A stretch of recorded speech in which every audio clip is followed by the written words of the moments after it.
আজকের এই দিনে গভীর শ্রদ্ধার সাথে স্মরণ করছি মহান মুক্তিযুদ্ধে সকল বীর শহীদদেরকে এবং সর্বহারা মা বোনদের।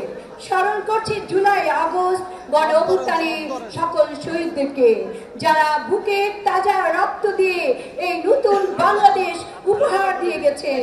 সুস্থতা কামনা করছি গণ অভ্যুত্থান আহত সব ছাত্র জনতার, যারা জীবনের ঝুঁকি নিয়ে ফ্যাসিবাদের পতন ঘটিয়েছে।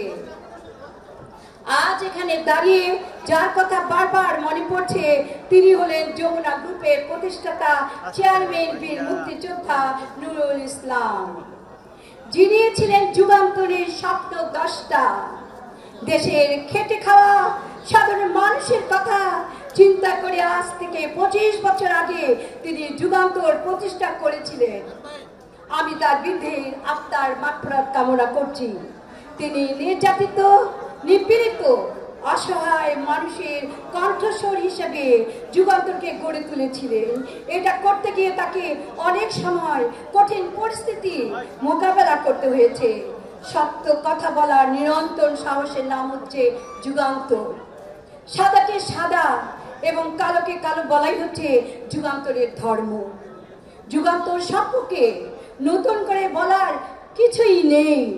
এই পত্রিকা 25 বছর ইতিহাস, সত্য উচ্চারণে এক দীর্ঘ সংগ্রামের ইতিহাস।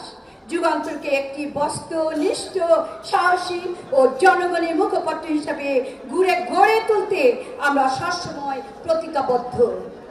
গত জুলাই আগস্টে গণ অভ্যুত্থানের যুগান্তর ও যমুনা টেলিভিশন গুরুত্বপূর্ণ ভূমিকা পালন করেছে। ফ্যাসিস্টের রক্তচক্ষু উপেক্ষা করে যুগান্তর ও যমুনা টেলিভিশন ছাত্র জনতার পাশে দাঁড়িয়ে কঠিন সত্য প্রকাশ করেছে।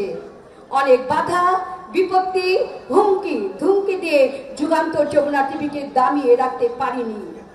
ছাত্র জনতার সাথে এক কাতারে দাঁড়িয়ে যুগান্তর যমুনা টিভি ফ্যাসিবাদের বিরুদ্ধে লড়াই করেছে। গত 5ই আগস্ট যমুনা ফিউচার পার্ক প্রাঙ্গণে হাজার হাজার ছাত্র জনতা যুগান্তর ও যমুনা টিভি বলে স্লোগানে মুখরিত করেছিল। এতে প্রমাণিত হয় যুগান্তর ও যমুনা টিভি জনগণের হৃদয়ের মণিকোঠায় স্থান করে নিয়েছে। ভবিষ্যতে আমরা এই ধারা অব্যাহত রাখার জন্য আপনাদের সবার আন্তরিক সহযোগিতা কামনা করছি। সবশেষে মাননীয় উপদেষ্টাবৃন্দ, সম্মানিত অতিথিবৃন্দ, কৃতজ্ঞতা প্রকাশ করছি আপনাদের।